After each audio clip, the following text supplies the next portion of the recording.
The night was dark, with only a sliver of a moon peeking through the thick clouds. I found myself behind the wheel of my old sedan, driving down a desolate highway that seemed to stretch on forever. The road was flanked by dense woods on either side, their gnarled branches casting eerie shadows that danced in the dim glow of my headlights. I had left the city hours ago, chasing the promise of adventure and escape from the mundane. The radio crackled with static, and I tried to find a station to break the silence that hung heavy in the car. But all I could hear were snippets of strange, distorted voices, like whispers from another world. My GPS had given up on me long ago, its robotic voice leading me in circles until it finally gave in to the confusion of the winding, unmarked roads.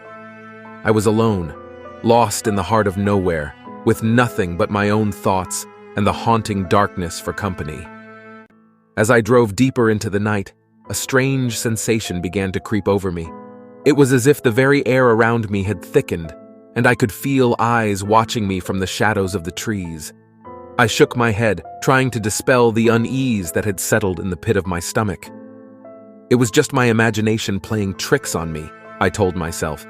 But then, the road ahead seemed to stretch and warp, like a never-ending tunnel leading me into a world of uncertainty.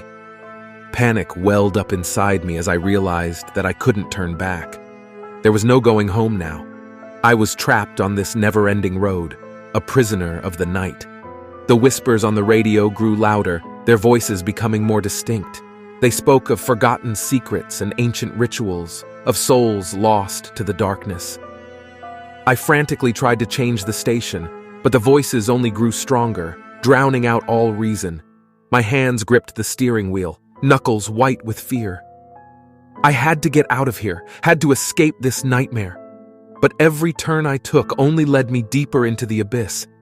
It was as if the road itself was mocking me, leading me further away from the world I knew. And then, I saw it. A figure standing at the side of the road. My heart leaped into my throat as I swerved to avoid it, the tires screeching in protest. But when I glanced in my rearview mirror, there was nothing there, just an empty road shrouded in darkness. I felt a cold sweat break out on my forehead as I continued to drive, my pulse racing.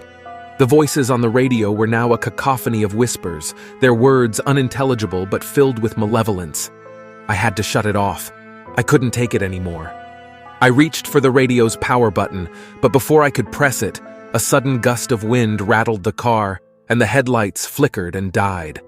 I was plunged into total darkness, the only illumination coming from the pale moonlight filtering through the clouds. My heart pounded in my chest as I fumbled for my phone, using its feeble glow to navigate the car's controls. I managed to turn on the hazard lights, casting an eerie red glow over the empty road. I couldn't see anything beyond the reach of my phone's dim light. And then, I heard it.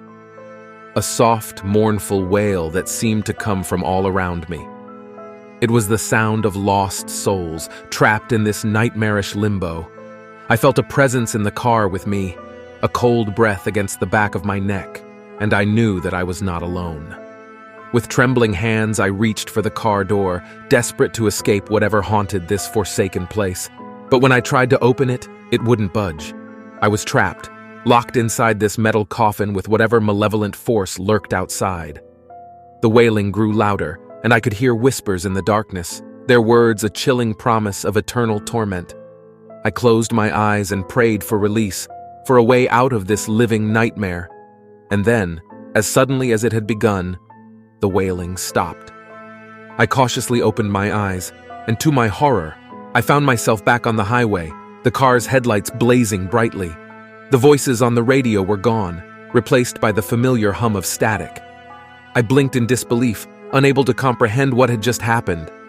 Had it all been a hallucination, a trick of my tired mind? Or had I truly glimpsed the other side, a realm of darkness and despair? I drove on, my hands still trembling, my heart heavy with dread. The road seemed endless, stretching out before me like a never-ending nightmare. I had no choice but to continue, to drive into the unknown, to confront the horrors that lurked in the heart of the night. As the first light of dawn began to break on the horizon, I knew that I had survived the darkest of nights. But I also knew that I could never escape the memory of that midnight drive to nowhere. A journey into the depths of fear and madness that would haunt me for the rest of my days.